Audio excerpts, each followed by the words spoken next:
জন্মদাতা পিতামাতাকে যেই সকল ছেলে অথবা মেয়ে ঘৃণা করে থাকেন, আমি সেই ছেলে এবং মেয়ে তাদের উদ্দেশ্যে কিছু কথা বলবো। কথাগুলি একটু হলেও আপনারা মনোযোগ দিয়ে শোনার চেষ্টা করবেন, কারণ আগের আজ থেকে আরও 40 বছর বা 50 বছর আগে যেই ছেলে সন্তানরা মা বাপ ছাড়া কোনো কিছু বুঝতেন না, মা বাপের কথার অবাধ্য হতেন না, আর বর্তমানের জামানা মানে বর্তমানের যুগ, এখনকার জামানায় মা বাপে কোনো কথা বললে ছেলে সন্তান শুনে না। আমি সেই সকল ছেলে এবং মেয়েদেরকে বলতে চাই, মা বাপকে যদি তোমরা কষ্ট দিয়ে থাকো, এই কষ্ট কিন্তু একটি সময় দেখবে তোমাদের ছেলে সন্তান তোমাদেরকে দিবে। আমি অনেক সময় অনেক মা এবং বাবাদের দেখি, তারা সব সময় ছেলে মেয়ের কাছ থেকে অনেক কষ্ট পেয়ে থাকেন। অনেক মা এবং কি বাবাকে বৃদ্ধাশ্রমে দিয়ে থাকেন। একটা মা 10 মাস 10 দিন গর্ভে ধারণ করার পরে, এই যে এত বছর লালন পালন করার পরে আপনাদেরকে মানুষ করে গড়ে তুলেছেন, তারপর সেই মা বাপকে আপনারা ছুঁড়ে ফেলে দিচ্ছেন। এটা খুব কষ্টকর বিষয়। এটা শুধু আমার বিষয় না, এটা প্রত্যেকটা ছেলে সন্তানের জন্য। আজকে দেখা গেছে আপনার মা বাপ দুজনকেই যদি আপনি কষ্ট দিয়ে থাকেন, এখনই সময় আছে সে মা বাপের কাছে ক্ষমা চেয়ে নিন।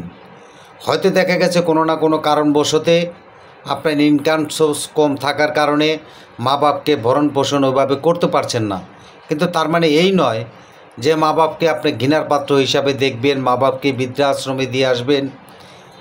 এই ধরনের কার্যকলাপ থেকে সবাই লিপ্ত না থাকার জন্য আমি অনুরোধ করব। তার কারণ হলো, আপনি যদি আপনার ছেলে সন্তান আপনার ওয়াইফ নিয়ে আপনি 2 মুঠো ভাত খেতে পারেন, তাহলে কেন আপনার মা বাপকে নিয়ে আপনি খেতে পারবেন না? অবশ্যই পারবেন। আমার দৃষ্টিকোণে আমি যেটুকু বুঝি সেটা পারবেন, কিন্তু পারার মতন মন থাকতে হবে। এখন দেখা গেছে আমরা অনেক সময় অনেক দেখি, 5 জনের ভাত যদি পাক করা হয়, সে 5 জনের ভাত কিন্তু 6 জন বা 7 জনে খাওয়া যায়।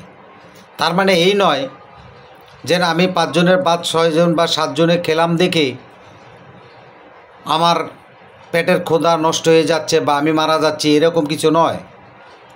তো অতএব আপনার সংসারে আপনার ছেলে মেয়ে আপনার স্ত্রী সহকার যদি 3 জন বা 5 জন সংখ্যায় হয়ে থাকেন, তার ভিতরে নয় মনে করেন আপনার মা বাপ 2 জন আছে, এই 7 জন লোক, এই 7 জন লোকের 5 জনের খাবার দিয়েও কিন্তু হয়ে থাকে। তাই আমি আপনাদেরকে অনুরোধ করব, প্রত্যেকটা মা বাপকে আপনারা ভালোবাসার চেষ্টা করুন। মা বাপকে কোনো দিন কষ্ট দিবেন না। কষ্ট দিলে সেই কষ্ট দেখবেন আপনার ছেলে সন্তান একদিন আপনাকেও দিবে। আমি আমার বোন এবং ভাই উভয়কেই বলছি, কোনো সময় মা বাপকে কষ্ট দেওয়ার চেষ্টা করো না বা করবে না। আর যদিও করেও থাকো, আমি মনে করি নিজের ভুল নিজে বুঝতে পারবে, বুঝে ঠিক সেই মা বাপের কাছে সেইভাবে ক্ষমা চেয়ে নেবে, চেষ্টা করবে মা বাপকে ভরণ পোষণ করার জন্য। এখন দেখা গেছে তুমি মা বাপকে ভরণ পোষণ করছো না বিদায় তুমি মা বাপকে ছুঁড়ে ফেলে দিচ্ছ, শুধু ঘরের স্ত্রীর কারণে, মানে তোমার বউয়ের কারণে। এখন দেখা গেছে যেই বউয়ের কথা শুনে তুমি তোমার মা বাপকে সরিয়ে দিচ্ছ, সেই মা বাপ যদি তোমাকে মন থেকে একবার হাঁক দেয়, সেই হাঁকটি কিন্তু তোমার পাইতে হবে। এই কথাটা কিন্তু তোমার মনে রাখতে হবে। মনে রেখে যদি তুমি তোমার ওয়াইফকে নিয়ে সংসার করতে পারো করবে, না হলে মা বাপকে কোনো দিন ফেলে দিও না। ফেলে দিতে হলে ওই ঘরের বউ মানে তোমার স্ত্রীকে ফেলে দিবে, এটাই আমার ধারণা। কিন্তু আমার বর্তমান যেটা আমরা দেখতে পাচ্ছি বা সমাজে চলছে, বউয়ের কথাই কিন্তু ছেলে সন্তানরা শুনে থাকেন। আর বউয়ের কথা শুনে মা বাপকে ভুল বুঝে থাকেন।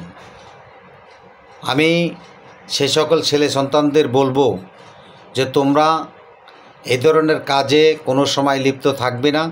লিপ্ত না থেকে মা বাপকে ভালোবাসতে শিখো।